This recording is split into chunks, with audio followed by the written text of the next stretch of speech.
Kenal dengan istilah consolidate bottom of pyramid nggak kira-kira? Kita semua tahu bahwa di strata piramid tertinggi, di mata rantai makanan yang tertinggi ada yang namanya manusia. Dan di sesama manusia ada lagi piramid yang tertinggi lagi, yaitu 3% populasi tadi memiliki kekayaan 70% manusia. Jadi ada piramid di atas piramid. Faktanya lagi adalah 10% manusia, kekayaannya itu sama dengan 90% manusia di bawahnya. Itu adalah piramida ekonomi dunia. Sementara kita tahu, bentuk ekonomi terbaik itu bentuknya seperti pensil, bukan seperti piramid. Atasnya runcing, namun di tengah sampai bawah adalah rata. Itu ekonomi ideal, yang sedikit sekali periode di mana zaman kehidupan manusia hal itu tercapai. Dulu pernah di awal, pertama kali ekonomi dunia itu berbentuk seperti pensil, yaitu ketika zaman Yunani, zaman para filsuf hidup, Socrates, Plato, dan lain sebagainya. Karena kebutuhan sandang, pangan, papan itu tanpa usaha seakan-akan udah dapat. Jadi kehidupan di wilayah itu bersantai, setiap hari hanya berkesenian, berfilosofi, dan berbudaya tinggi lainnya. Seakan-akan nggak kerja untuk memenuhi kebutuhan pokok mereka yang dasar, yaitu sandang, pangan, papan. Lalu di Eropa abad pertengahan itu disebut zaman Renaissance. Juga demikian, lihat saja bangunannya, karya seni tinggi Eropa. Walaupun mereka mendapatkan harta itu semua dengan menginjak kaki negara-negara jajahan di Amerika Latin, Afrika, dan Asia. Tapi di zaman itulah kejayaan Eropa, di mana ekonomi Eropa seperti pensil piramidanya. Sekarang bagaimana? Parah. Dasar piramidanya lebar, mengecil di tengah serta tinggi tajam di atas. Karena apa? Karena selain the winnersnya sudah ada, the winners takes all, mereka juga menggunakan kekuatan pemerintah sebuah negara untuk menjadi pion mereka, mengatur agar kekayaan mereka menjadi abadi. Itulah strategi para kapitalis di top of pyramid pada saat-saat ini. Setelah itu ada lagi. Ternyata mereka di atas tuh tidak bercerai-berai, mereka di atas tuh consolidate, bergabung bersama. Jadi sudah kecil, sedikit, kompak lagi. Jadi secara individu, mereka ini menguasai piramida terbalik. Jadi kalau jumlah mereka, piramidanya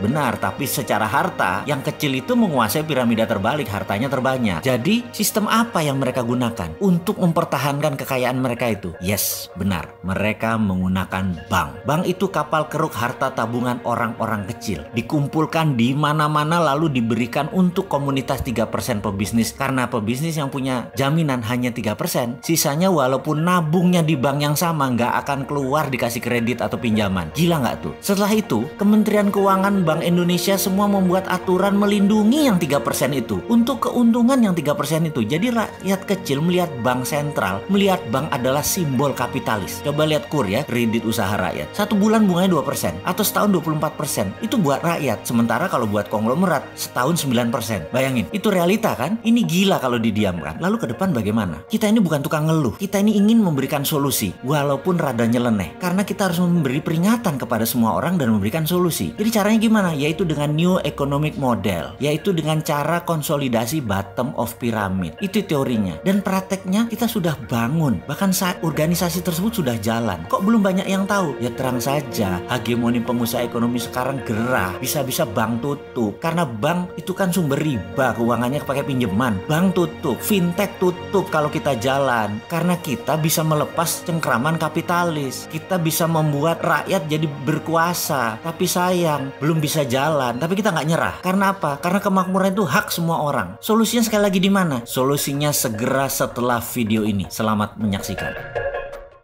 Indonesia saat ini kena yang dinamakan middle income trap country, yaitu istilah di mana kelas menengah tidak bisa naik ke kelas atas. Jadi negara Indonesia yang berada di kelas menengah ini tidak bisa naik. Sekali lagi harus digarisbawahi, tidak bisa naik di kelas atas atau tidak boleh. Negara yang terjebak di dalam middle income trap adalah negara yang GDP per kapitanya adalah antara $3.500 sampai $5.000 per kapitanya seperti Indonesia. Banyak negara yang terjebak di kelas menengah itu selama puluhan tahun. Misalnya Brazil itu lebih dari 30 tahun baru keluar dari istilah negara dengan middle class income-nya. Argentina juga sama, puluhan tahun juga baru bisa keluar. Ini yang terkadang membuat kita berpikir, seandainya saja ya kita ini adalah kepala negara Amerika atau kepala negara Cina, di mana keduanya saat ini memainkan perdagangan internasional lebih dari 30%, maaf, lebih dari 70%.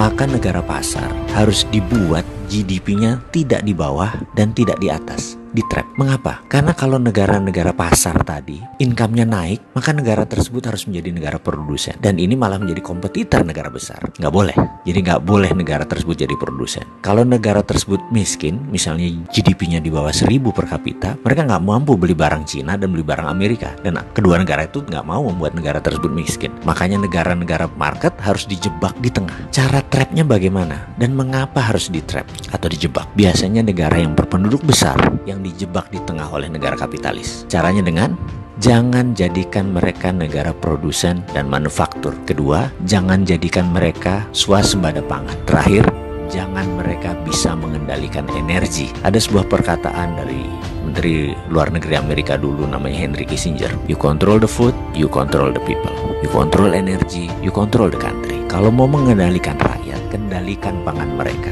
Kalau mau mengendalikan sebuah negara, kendalikan energi mereka, minyak bumi mereka. Kita kasih contoh sederhana negara Venezuela yang baru-baru ini. Negara ini menghasilkan minyak lebih besar dari Indonesia. Suatu saat Venezuela melawan dalam tanda petik Amerika dengan menjual minyak mentahnya ke Cina. Amerika marah dan Amerika membuat Venezuela menjadi failed state atau negara gagal dengan financial warfare yang dilakukan oleh economic hitman-nya, pasukannya CIA-nya Amerika. Dan kita semua tahu negara tersebut dalam setahun terjadi hyperinflation. Mata uang Venezuela nilainya jatuh 1.000.000% sampai harus menerbitkan cryptocurrency sebagai ganti mata uang negara mereka. Sebagai catatan, Amerika sangat memperhatikan homeland security-nya. Jadi mulai dari ujung benua Amerika Utara sampai ujung selatan Chile, Argentina harus di bawah kendali Amerika. Jadi ya hal-hal negara seperti Venezuela ini disikat pasti. Oke, kita kembali ke topik. Bagaimana supaya kita keluar dari jebakan middle income country tadi? Kalau saya boleh memberikan saran, bagaimana kalau kita pakai apa yang Taiwan pakai, apa yang Cina pakai, apa yang Singapura pakai, apa yang Jepang pakai waktu di trap dulu, yaitu dengan TINA. Pasti paham kan, wahai pengelola negara, paham TINA. Hai, kamu tahu nggak sih, pakai Dinaran kalian bisa beli emas dengan biaya 10.000 aja loh.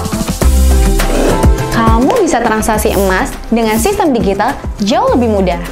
Beli emas, belanjakan emas, ambil emas, beri atau transaksi emas bisa dimanapun kalian lakukan. Selain itu, rupiahmu jauh lebih aman dengan underlying emas tanpa takut berkurang dan cenderung naik setiap waktunya. Di Dinaran, setiap rupiahmu bernilai emas. Jadi, download Dinaran sekarang juga.